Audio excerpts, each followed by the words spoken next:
श्री श्याम शरणम ट्रस्ट के सिरसा के प्रधान आदरणीय श्री भूपेंद्र जी, महासचिव मनोज जी, हमारे श्री मनीष जी और सबको प्रेरित करने वाले जिनका उद्बोधन आपने सुना। उद्बोधन के कारण लोगों के मन के अंदर स्वाभाविक रूप से भक्ति की एक तादात्म्य रूप स्थापित हुआ है, एक रूपता स्थापित हुई है। ऐसे हमारे प्रकांड विद्वान उड़ीसा के राज्यपाल आदरणीय श्री गणेशीलाल जी,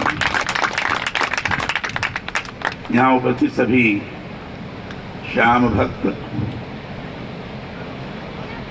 बहनों, अन्य महानुभाव, पत्रकार मित्रों, छायाकार बंधुओं,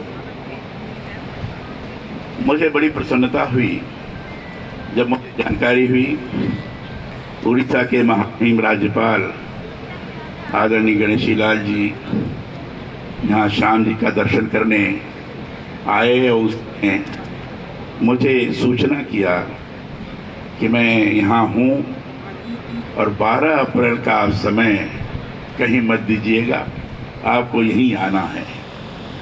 मैंने जानकारी प्राप्त करने का प्रयास किया कि कौन सा कार्यक्रम है जिसके लिए इतना आदरणीय गणेशीलाल जी जोर दे रहे हैं। पता लगा धर्मशाला का शिलान्यास है। प्रसन्नता हुई क्योंकि यह तीर्थ स्थान मात्र तीर्थ स्थान नहीं है, ये श्याम धाम है, खाटू श्याम धाम है। धाम कहने का तात्पर्य वहां का कण कण पवित्र है।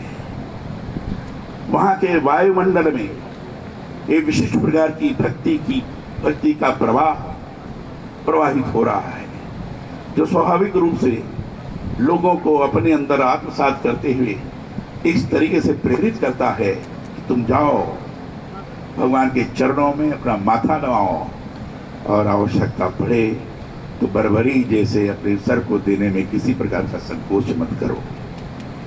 यह प्रेरित करते हैं और इसलिए ऐसे स्थान पर स्वाभाविक है कि यात्रियों के आगमन पर उनकी सुविधा के बारे में ध्यान देना बहुत आवश्यक है। अब यहाँ हजारों में लोग नहीं आते हैं, यहाँ लाखों में लोग आते हैं। अभी लक्ष्मी मेला हुआ, समापन पर मुझे बताया गया कि 11 लाख से ज्यादा लोग आए थे। 11 लाख से ज्यादा लोग आए थे। लाखों की संख्या यहाँ आती है। विशेष प्रयोजन पड़ता है तो उससे भी बढ़ जाते हैं। अभी मैं आ रहा था, देखा गाड़ियां खड़ी हैं। हमने कहा कि बहुत भीड़ है, जबकि कोई विशेष उत्सव तो नहीं है, लेकिन हमको बताया कि नहीं, यहाँ हमेशा ही ऐसा रहता है।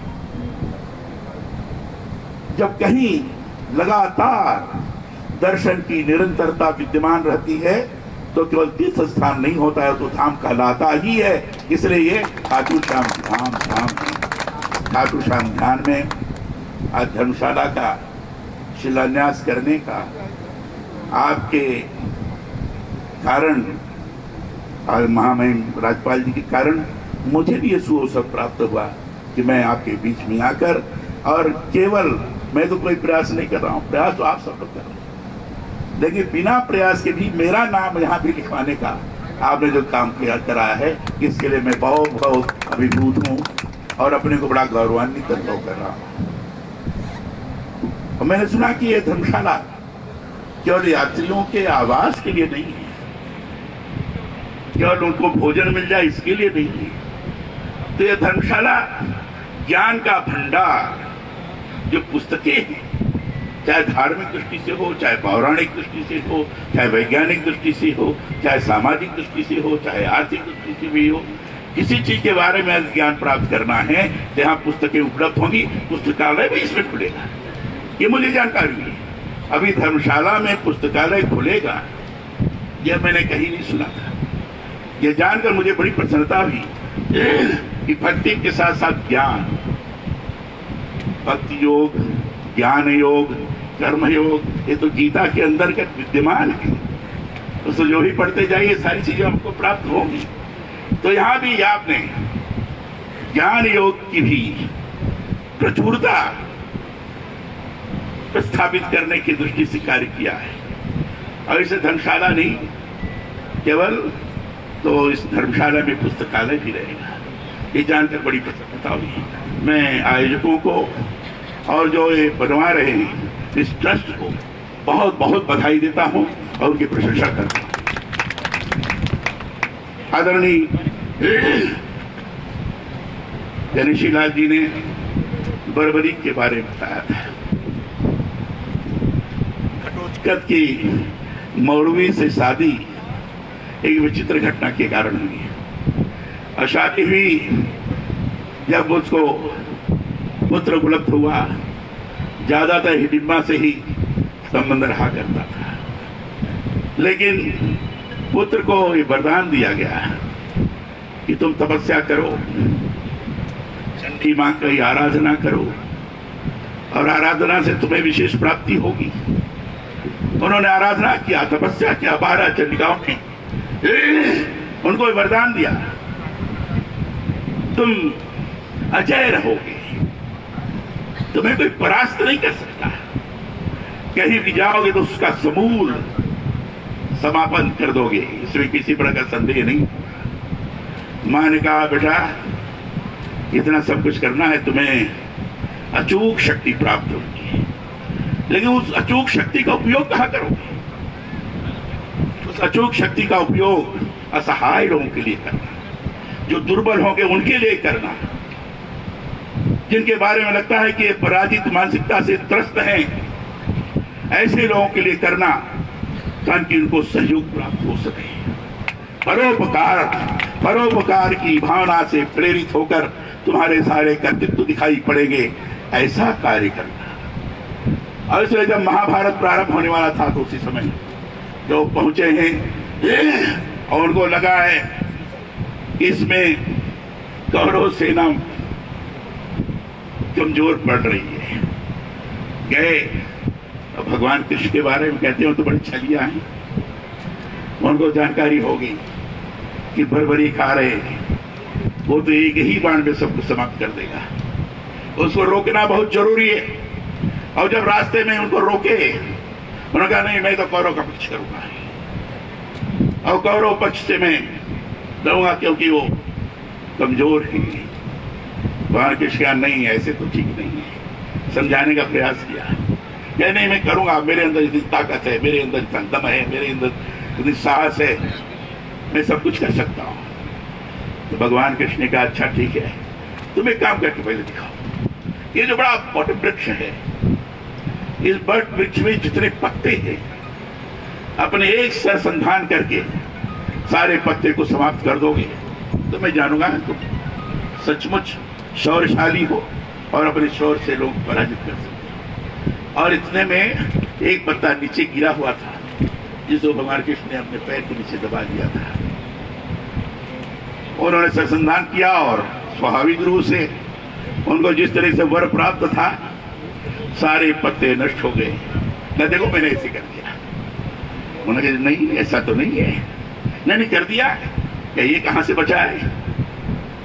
अरे ये तो आपने मुझे अजीब तरीके से छला है, लेकिन उन्होंने कहा ये बचा है। उसके बाद फिर आपस में वार्ता हुई, फिर उसमें वरदान दिए गए, फिर उनका मैं पूरा महाभारत देखना चाहता हूँ। उस समय उनका शीश दिया गया और फिर वो पूरे महाभारत को देखे, बताते हैं बाद में अट्टहास उन्होंने किया। तो ये घटनाएं हैं, घटनाओं के माध्यम से सारे महाभारत के स्वरूप को, विनाश को उन्होंने देखा। उसमें सृजन कैसे हो सकता है, सृजन करने की दृष्टि से भी प्रयत्न होना चाहिए। भगवान कृष्ण के वार्ता के पश्चात सृजन की मनोभावना भी उनके अंतर्गत निर्मित हुई और मनोभावना से प्रेरित होकर सृजनशीलता चलती जाएगी, उसको कोई रोक नहीं पाएगा। अन्यायी का विनाश होगा, दुष्कर्मियों का विनाश होगा और उनको समाप्त करने की दिशा में इस तरह से बर्बरी जैसा लोग सामने आएंगे और उसको नष्ट कर देंगे। ये एक स्थिति का उन्होंने निर्माण करने का प्रयास किया था। हमने बहुत ठीक कहा कि जो परवरिक श्याम बाबा के रूप में यहाँ विद्यमान है, कहते हैं कि उनको दर्शन मात्र से लोग रोमांचित हो उठते हैं। कहते हैं कि वो अभी भी ऐसे उनको वरदान मिला था कि कलिकाल में तुम रहोगे तो जो भी वर दोगे वो मूर्त रूप धारण करेगा, वह लोगों के सामने प्रकट होगा, वो वर फलित होगा। ये इनको वरदान है और इसलिए वरदान का ही परिणाम है कि इस धरती पर जो पांव रखता है, पांव रखने के बाद ही वो रोमांचित उठता है, उसको लगता है विशेष प्रकार का रोमांच हो रहा है। यह रोमांच इस बात को दर्शाता है, यहाँ जीवंतता है, सकारात्मकता है और जीवंतता केवल श्याम बाबा के कारण है। ये सकारात्मकता केवल श्याम बाबा के कारण है और श्याम बाबा का प्रसाद लेकर लोग अपने अपने यहाँ जाकर उसका सदुपयोग करते हैं। और इसलिए कई मदनी माननी हो, किसी कोई प्राप्त करना हो तो लोग दर्शन करने आते हैं, लाखों लोग दर्शन करने आते हैं। ये धर्मशाला उस दिशा में एक महत्वपूर्ण भूमिका का निर्वहन करेगा। मुझे प्रसन्नता हुई कि धर्मशाला को निर्माण करने के दृष्टि से काफी लोग सहयोग प्रदान कर रहे हैं और निश्चित उस सहयोग के आधार पर इसका निर्माण होगा। लोग आएंगे, बाबा का दर्शन करेंगे और यहाँ जितने दिन रहेंगे उतना ही रोमांचित होते हुए भक्ति के अंतर्गत डूब जाएंगे और भक्ति के अंदर डूब जाएंगे, स्वाभाविक रूप से उनका कल्याण होगा। स्वर्ग यही है, इसलिए वैकुंठ होगा, स्वर्ग में भी उनका वो है, लेकिन यहाँ भी आनंदमय जिंदगी व्यतीत करने में वो सक्षम होंगे। एक ऐसी स्थिति का निर्माण होगा। मैं आप सब लोगों को बहुत बधाई देता हूँ कि यहाँ धर्मशाला का आप निर्माण कर रहे हैं। अब मुझे ये तो अपने भी नाम से करवा सकते थे, जब महामहिम है ये, हमसे पहले महामहिम बने थे और पहले के मैंने वरिष्ठता की दृष्टि से भी ये हमसे वरिष्ठ है और वरिष्ठता के आधार पर अपने नाम से भी ये बना सकते। ये नहीं बता रहे बना किसके कारण लेकिन ये मुझे यहाँ आकर, चूंकि मैं राजस्थान में हूँ और इनका मित्र हूँ, इसलिए इन्होंने सोचा कि नहीं, राजस्थान के गवर्नर को बुलाना चाहिए, ये ठीक नहीं है। अरे जो सामूहिकता की मनोभावना है काम करने की, वो जागृत होती है। परवरिक जी के द्वारा यही हमें शिक्षा प्राप्त होती है। परोपकार और सामूहिकता का भाव यह अद्भुत प्रकार की ताकत पैदा कर सकता है, आत्मविश्वास जागृत कर सकता है और उस आत्मविश्वास को जागृत करने के लिए वो दर्शन करते हैं, यहाँ से प्रेरित होकर जाते हैं। यह धर्मशाला उस दिशा में महत्वपूर्ण भूमिका का निर्वहन करेगा। यही बात कहकर आप सबों के चरणों में प्रणाम करते हुए, विशेष रूप से महामहिम राज्यपाल को प्रणाम करते हुए मैं अपनी बात समाप्त करता हूँ। बहुत बहुत धन्यवाद।